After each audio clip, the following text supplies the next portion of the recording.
इस प्रकार से सुग्रीव का हित करने वाले कपिराज हनुमान जी ने लंकापुरी में प्रवेश कर मानव शत्रुओं के सिर पर अपना बायां पैर रख दिया। वे राजमार्ग का आश्रय ले उस रमणीय लंकापुरी की ओर चले। वहां पर स्वर्ण निर्मित विशाल भवनों में दीपक जगमगा रहे थे।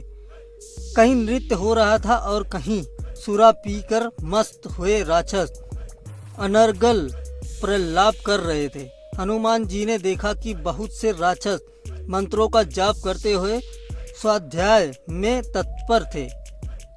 कोई जटा बढ़ाए तो कोई मूड मुड़ाए। रावण के अनेक गुप्तचर भी उन्हें दृष्टिगत हुए।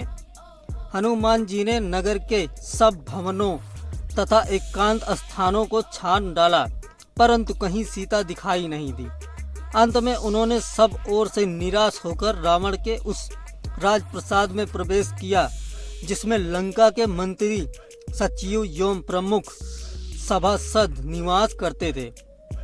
उन सबका भली भांति निरीक्षण करने के पश्चात वे रावण के अत्यंत प्रिय बृहत्शाला की ओर चले। वहां की सीढ़ियां रत्न जटित थी। स्वर्ण निर्मित वातायन दीपों के प्रकाश से जगमगा रही थी। स्थान स्थान पर हाथी दांत का काम किया हुआ था। छतें और स्तंभ मणियों तथा रत्नों से जुड़े हुए थे। इंद्र के भवन से भी अधिक सुसज्जित इस भव्यशाला को देखकर हनुमान चकित रह गए। उन्होंने एक ओर स्फटिक के सुंदर पलंग पर रावण को हुए मदिरा के मद में पड़े देखा, जो कि अनिध सुंदरियों से घिरे हुए थे।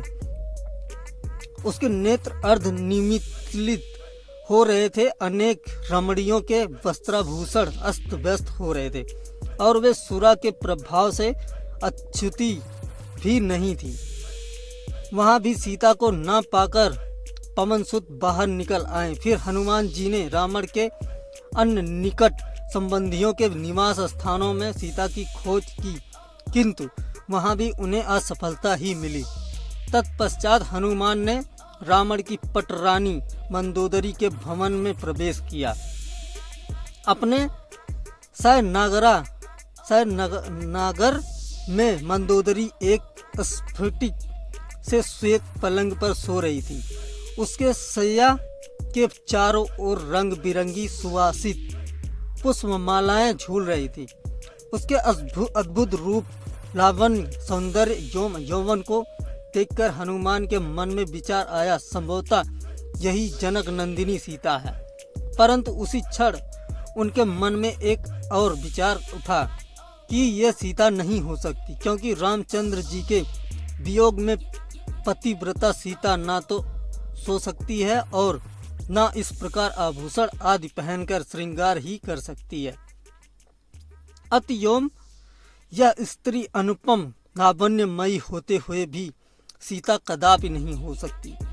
यह सोचकर वे उदास हो गए और मंदोदरी के कक्ष से बाहर निकल आए। अकस्मात वे सोचने लगे कि आज मैंने पराई स्त्रियों को अस्त व्यस्त भेष में सोते हुए देखकर भारी पाप किया है। वे इस पर पश्चाताप करने लगे। फिर यह विचार कर उन्हें अपने मन को शांति दी कि उन्हें देखकर मेरे मन में कोई विकार उत्पन्न नहीं हुआ, इसीलिए यह पाप नहीं है। फिर जिस उद्देश्य के लिए मुझे भेजा गया है उसकी पूर्ति के लिए मुझे अनिवार्य रूप से स्त्रियों का अवलोकन करना पड़ेगा। इसके बिना मैं अपना कार्य कैसे पूरा करूंगा। फिर वे सोचने लगे, मुझे सीता जी कहीं नहीं मिली, रावण ने उन्हें मार तो नहीं डाला। यदि ऐसा है तो मेरा सारा परिश्रम व्यर्थ गया। नहीं, मुझे यह नहीं सोचना चाहिए। जब तक मैं लंका का कोना कोना न छान मारूं, तब तक मुझे निराश नहीं होना चाहिए। यह सोचकर अब उन्होंने ऐसे ऐसे स्थानों की खोज आरंभ की जहां तनिक भी असावधानी उन्हें यमलोक तक पहुंचा सकती थी। उन स्थानों पे उन्होंने रावण द्वारा हरी गई अनुपम सुंदर नाग कन्याओं एवं किन्नरियों को भी देखा, परंतु सीता कहीं नहीं मिली। सब ओर से निराश होकर उन्होंने सोचा, मैं बिना सीता जी का समाचार लिए लौटकर किसी को मुख नहीं दिखा सकता, इसलिए यहीं रहकर उनकी खोज करता रहूंगा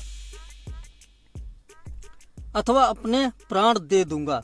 यह सोचकर भी उन्होंने सीता को खोजने का कार्य बंद नहीं किया।